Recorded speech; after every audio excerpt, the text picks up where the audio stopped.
Brilliant. All right, good. Okay, we'll go ahead and get started. So I'm glad you guys are here. So we're going to talk about Jamboard today. This is my little welcome screen. I'm actually using the Jamboard software. So if you want to follow along, you can go ahead and go to jamboard.google.com and you can kind of modify it. If you have a lesson idea or something you can think of, go ahead and have that in the front of your mind. And then register on Frontline. This is in there, so you can get your points for it. So make sure you do that. This is a playground session, so I'm going to show you a video, which is actually, I hope, going to be pretty beneficial for you since the morning session didn't work out. And then I'll go through my personal tips and tricks. And then the rest of the time is for you guys to explore and to mess around with it. So before we get started, though, has anyone actually used Jamboard in their class? Anyone want to share? I can't see you, so I don't know if you're talking. But I'll if in the chat, if you want to put that there, I will monitor the chat. Okay, cool. So, all right. So here's our goal for today. I hope that by the time you leave, you will understand the parts and tools of the Jamboard feature. And I also hope that you can plan and prepare some sort of interactive Jamboard lesson. If it's not interactive, maybe it's a whiteboard that you record yourself using Loom to then show to your students. So that is my plan for today. So what we're going to do, though, is we're going to start with a video. I'm not even going to touch trying to show it to you, though, because who knows what tech will do. So what I would like is, and I'll copy this link into the chat in a second, but I would like you to actually go ahead and exit the Meet, go watch this tutorial on your own, and then rejoin us in about, it takes 12 minutes. It goes pretty quick, though. I watched it. I think it's pretty informative. I searched it. This is the most recent and professional video on Jamboard I can find. So go ahead and take a few minutes to watch it. And then when we get back together, we will talk about it and share. So let me go ahead and copy that link for you.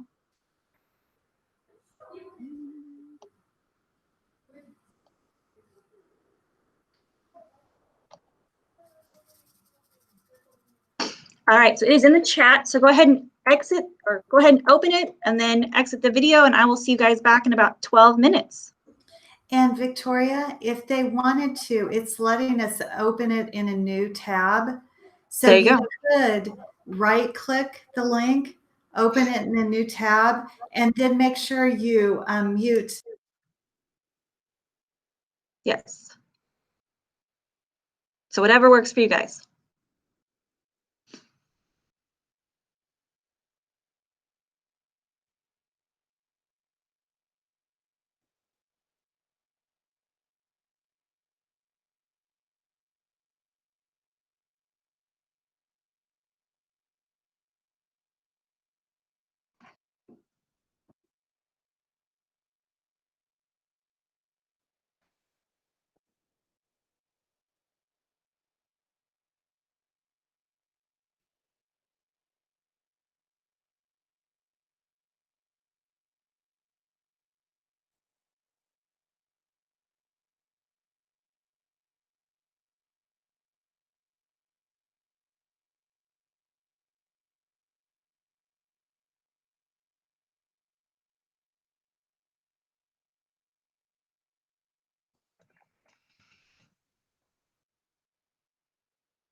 Yay. All right, looks like people are starting to come back. Give another minute or so, and then we'll get going. Christina, the math thing is complicated. I actually downloaded that extension and played with it. It's fun to play with. I have no idea what I was doing with it, but it was fun. It has you can insert like the periodic table, and you can insert like actual 3D molecular shapes. They talk about this extension. Smarter than my math understanding.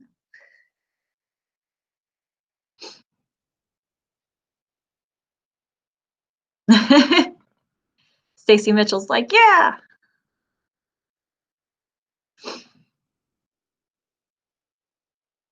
All right. Started again at 2:17-ish. I might wait till Sarah comes back since she is monitoring our chat. I'm back. Oh, all right then. Okay. So I hope you guys found that video somewhat useful. He goes over the majority of the essential tools. So I'll go ahead and start presenting again, and then we'll get through this and you guys can play with it. So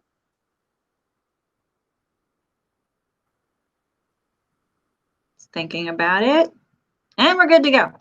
All right, so I'm just going to quickly review the things he talked about, and then we will move forward. So this is how you navigate through the show, which is cool.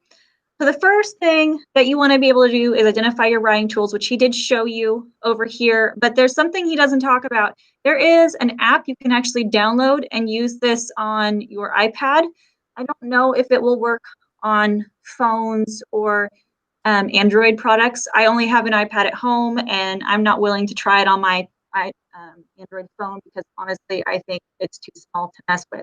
But what's cool about using the iPad is you get an extra tool that's not over here. So on this tool menu on my iPad, which I've got running up below these colors that you guys see, if I click on it on my iPad, it says assistive drawing tools right here. When I click on that, I have three options. I have text, I have shape, and then I have a draw. So if I do the text, and I'm going to write on my iPad, and it will pop up on your screen, you'll see that I will handwrite it out, and then it does its best to identify what the text is and fit it in there. So on the second slide, that's how I got the text into the slide. I actually used that text feature because the only text features you have are the sticky notes and then what you have with the pen. The text I inserted on the first page, those were on Word documents. I took a screenshot, pasted it into Paint, and then copy and pasted it as an image. So it's kind of limited in that regard. But if you use that feature on a mobile device, it works really nicely. I can also do shapes. So it will try to identify shapes. For the most part, it gets it right. But my favorite one, which you're going to have to make sure your students, if you're using this collaboratively with your students, either don't tell them this is a thing or talk about digital citizenship first. That way they don't get carried away. But it will try to predict your drawing. So if I sit here and I draw a little house, at the bottom of my screen, it says, do you mean, and then I have these different options. And I'll click one, and it will actually pop up the house that I was trying to draw. So it does a Google image search of possible options. So I think those are really cool. The other tool that I think is useful is this laser. The laser is really nice because if you're working and you want kids to follow along, you can highlight something and then it disappears. So I think that's an interesting tool, and that's something I would use for this resource. The second thing that I'm going to point out really quick is inserting and changing your backgrounds. Again, it's kind of limited, unfortunately, but you can use solid colors, which you get black and blue. I'm not sure why that's all you get. You get lined paper, you get squares, you get graphing paper. I think graphing paper would be really good for math teachers if they wanted to demo how to graph something. Now, if you wanted to do a different picture, You could always come over here to image and do a Google image search. If you do a Google image search, it's only going to search things that are free to use and modify. So if I search, for example, notebook paper, it's going to pop up images of notebook paper that are safe for me to use. I can insert that. And then what I could do is just drag it to the size I want so it looks like a background. Or I can just insert it like this. In the video, he does talk about, though, you can't lock it. So if you don't want kids messing with it, you want to make sure it's a view only situation if your kids are ornery in that matter. But there are ways around it. My third idea, one way you might use this is you could use this for worksheets or lessons. So when I taught 8th grade English, the one thing that has been beaten into my brain was verb voice and the different verb moods that are used in context. And this is what I had to teach. So what I did for this is I typed up a worksheet in Microsoft Office Word, and then I took a screenshot of that worksheet. I opened Paint, and I pasted it into the Paint bar. And I come up here to select, and obviously there's not a picture here right now, but I can select what I want, and I can actually copy it, and then I could paste it into Jamboard, which is what you see here. Then I went through and I did the same thing, but I actually made little blue squares, and I copied and pasted those. So if I were doing a Loom recording of a skill that I wanted my kids to use, I could walk through this lesson. I could say, okay, if I were a snail, my shell would be blue. So I'm going to come over here to my pen, and I'm going to use yellow and make it a highlighter. I'm not sure if it'll actually highlight, but the word were is important in this situation because that's what makes it the subjunctive verb mood. And then I could either delete that, or I could just drag it off as I go and work through this worksheet.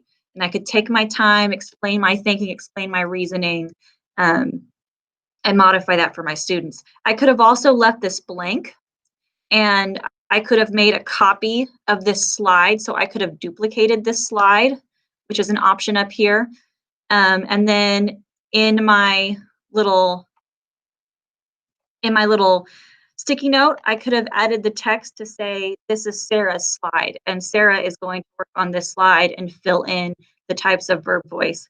And then the next one is so-and-so slide, and so on. But again, if you're going to do that, you want to make sure that you teach those digital citizenship skills, and make sure that they are prepared to only work on their slide. Or you can make multiple copies and assign it. So there's different ways around it. Here's another idea of how you could insert images. Oh, someone's talking. Yes. We have it's about 3 questions/comments. Nice. Shall we do that before we move forward? Sure. Okay. So the one question is, could you tell us what the name of the iPad app is?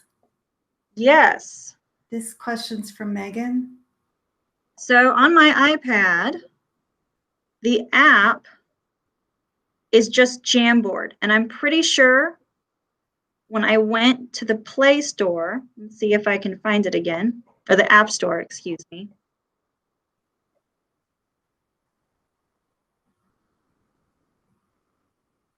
Yeah, it's just called Jamboard, and it's a white square with the yellow J. Okay, thank you. So Rob asks, why do you use Paint to copy and paste? So I like to use Paint to copy and paste. It's a strategy I've used. I had a smart board when I taught my very first year in Emporia, and then when I came up here and I taught middle school English at Shawnee Heights, I didn't have an interactive board, but my screen projected on my whiteboard, and I wanted to be able to write and fill out worksheets as I went. So what I would do is I would take a screenshot of my worksheet. I would drop it, I guess, into Paint, and then I would crop out all the extra junk. So I didn't want, all the extra stuff around the side. I could zoom in on the part, and then I would take that edited photo and I would either save it and then upload it to the file that I was working in, whether it was Drive or Docs, or not Docs, Slides or PowerPoint, or I would just paste it from Paint. That's just my personal preference because it's easy and it's simple. I know there's other editing tools that are probably better than that, but that's what I've always done. It just seems like a simple workaround. And then I don't have to type out the worksheet a second time in whatever software I'm using. I can just use what I've got. Cool, thank you. And Martin was curious if you would create a Jamboard and then give us all editing access, and then we could experiment that way. Sure. Let me just give you guys this one. Do you want to watch me actually create one, or do you want me to give you this one? What is the best option? What would we prefer? I would suggest people do their video and either give a thumbs up to create a new one or a thumbs down to play with the one that you have. Okay, so I see one thumbs up. I don't know what this means, Owens. Up and a down. You want both? I can share both. That's doable. How about we just do that? I'll share this and then I'll walk you through the process of making one too. So I'll just get the link.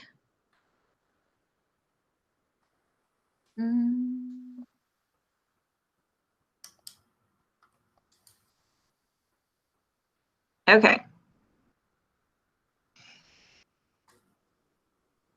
So this is the link to the one I'm working on now.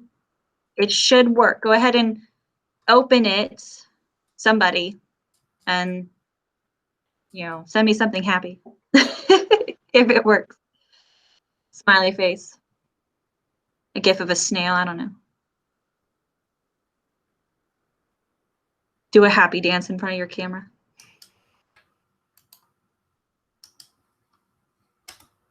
I guess I could also look at the Jamboard. Thank you, Christina. Okay, so if you don't want to use this one and you want your own, I can just go to jamboard.google.com. And down here in the bottom right corner is my plus. And then it just creates this blank jam. And you can, when you guys get into this, if you want your own slide, just come up here at the top. And if you click the arrow, it just keeps adding slides. So you guys can click a slide, and then I would recommend clicking a sticky note and claiming like, this is Stacy's slide or something. Stacy, you have an E in your name, I think. If not, I'm sorry. So this could be Stacy's slide. So that way you guys have options.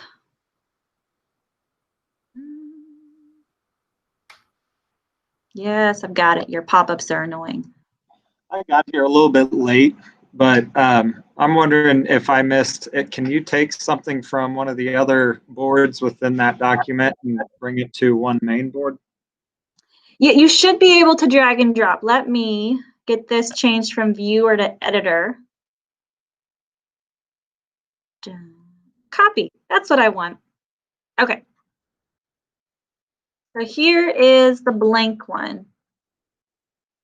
All right, so if you want something from like this slide, you want a cat like this? Okay. I should just be able, let's see what happens. I'm not sure if it will let me drag and drop. We'll find out. I haven't played with that, so we'll see.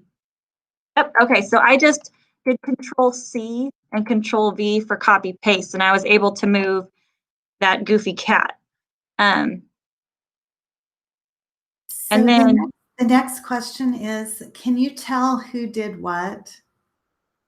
So when you are on a slide, if you're watching each slide, so like, for example, I've got this slide up. This is slide 3. I can see on my iPad if I'm writing, I can see that little face in me pop up. And I'm not sure if it shows. Okay, yeah, so here at the top, it shows that I'm on this slide. And then it shows that Misty, you're on slide 2. So I can kind of see as the facilitator who's on each slide. Now, I don't know if this is like Google Docs, where I can go in and see my edit history. That would be something to find out. That would be a good question for me to look into, because in Google Docs, you can go through a document and you can view the edit history and kind of look at it in pieces and see what's been done. I'm not entirely sure if I can do that with this. That's a good question.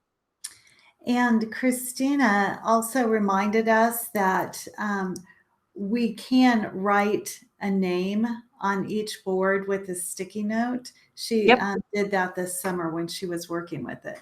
Yeah, and that does help to designate, who's supposed to work on what slide. That helps. Those are good questions. Okay, so this is where we ended. This was just an idea for inserting images. Someone else have a question? I'm hearing myself. Okay, so this was just, I went to Google image search and did a Venn diagram. You could have students interacting or you could model. And then the other option is, if you don't want to do this live, I hear that Loom is supposed to play nicely with Jamboard. I think Sarah is what we heard. So you could launch your Loom recording, and then you could go through and record this screen while you're modeling. So if you wanted to work on an English assignment or a math assignment, or if there's something you need to walk through, you could do that. And I just always recommend Loom because that's the one that is free to teachers as of right now. Don't forget to save and share. So trying to remember. You can download this as a PDF. It does automatically save in your drive. You can download it as images, and you can share the final product with your students if you want. So those are options. And then here are your sharing features. So these are specifically who it's shared with, and I would need to either make them editors or viewers depending on how I want my kids to interact with it. And we are just confirming from Martin that it's not possible for us to determine whether one student is claiming the work of another student. It's an honor system, right? I believe so. Yeah, unless we can find a way to view the edit history, like in Google Docs. Right. Okay. But I don't think they're that sophisticated yet. And Tyler says it requires them to have some integrity, and Stacy says integrity is a little difficult in some 15-year-olds, but we have to keep trying. Yes, it is. It is. And there's no easy way around that. We hopefully we'll have a session on Friday talking about trying to instill good digital citizenship skills in the kids, but it's modeling and consistency, I think. Yeah. So here are some additional resources. So there's links. We did a tech blog on Jamboard in April, and some additional videos. The Google help on what they say how to use Jamboard. So that is all I have for you. So the rest of the time, I was hoping you guys could just keep asking questions, play with it, experiment. If someone finds something cool that they want to share, by all means, please share. We're all learning together here. So. And since your presentation is over, would you prefer if they just pop on when they have a question rather than go through the chat? Yeah, we can do that.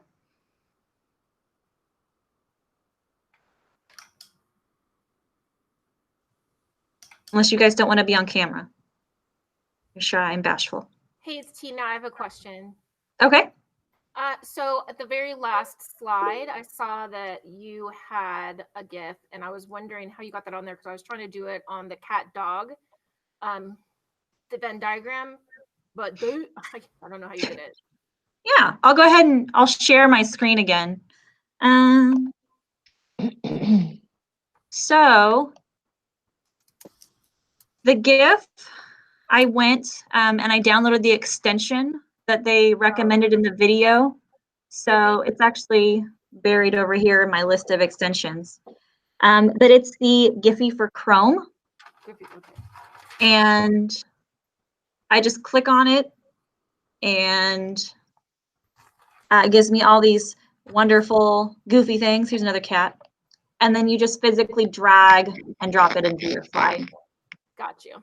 And that's the same way the Bitmoji was as well. You have to click on whichever one you want and then drag it over.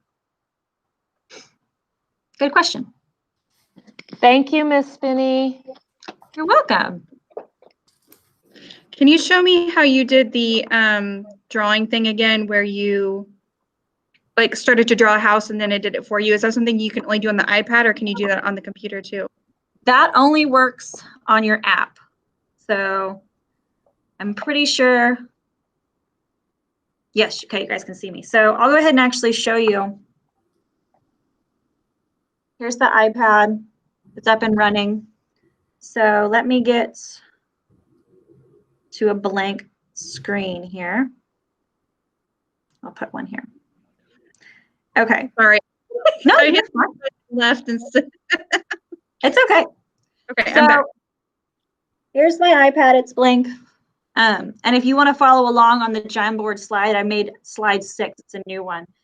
So on the iPad, I have more features than I do on the computer. So below the pens, I have these assistive drawing tools. And the image is this third one. And I forget what it's called. They've all got names. There it is. So if I click on that third one, and then what I'll do is just try to draw. The house seems to be the easiest option. But you can only do it with the iPad, right? You can't do it on like the Chrome. Can you do it on the Chromebooks? I don't know. I haven't tried it on a Chromebook. Okay. It does not work on the computer, so. But it pops up these suggestions along the bottom, Okay. and then I pick which house I want, and then it physically drops it in.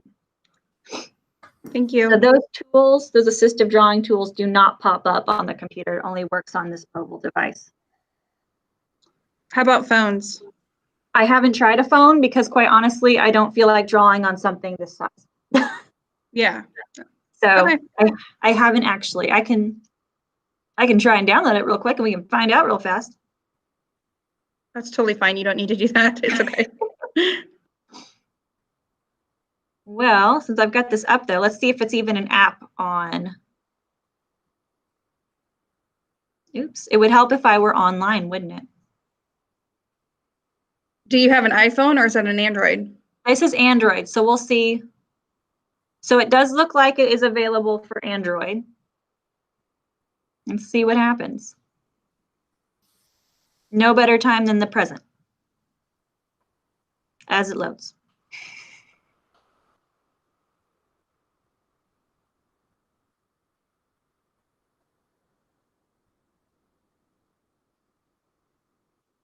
This might be the one signal dead zone in the library. But at least it is an option. So we know that this app is available for smartphones and specifically for Android. So that's a good sign. It is on iPhones too, because I have it on mine. Good. All right, we're loading. Process.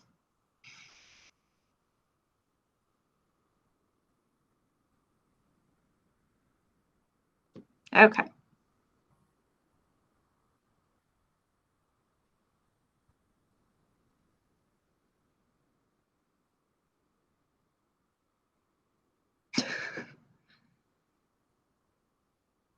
Great Scott, it worked. I love it. You guys are goofy.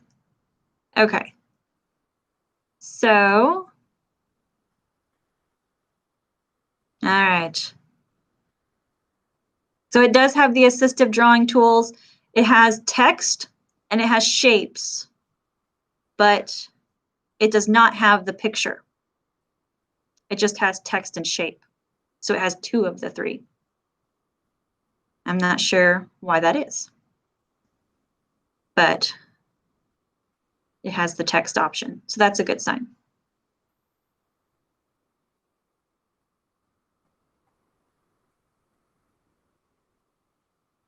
Oh, this is interesting.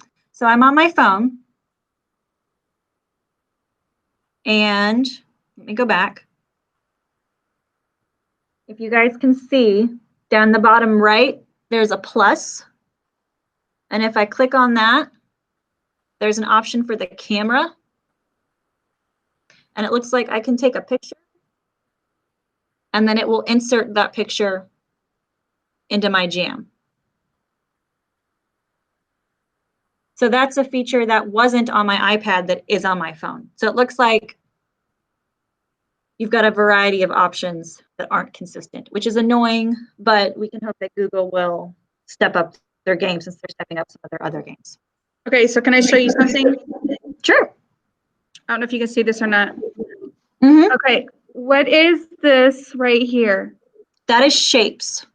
So if you draw a circle, it will correct it into a nice circle, assuming your circle kind of looks like a circle. Well, that's questionable with me. I'm a pretty bad drawer.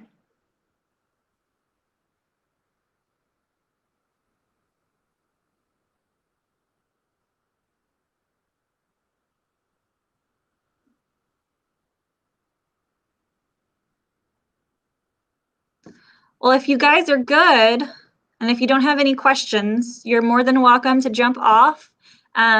Just remember that for the next 15-ish meetings, you're supposed to be practicing Jamboard. And don't forget to do your survey in Frontline to get points for it. But I'll be here if you guys have questions. I am going to stop recording though.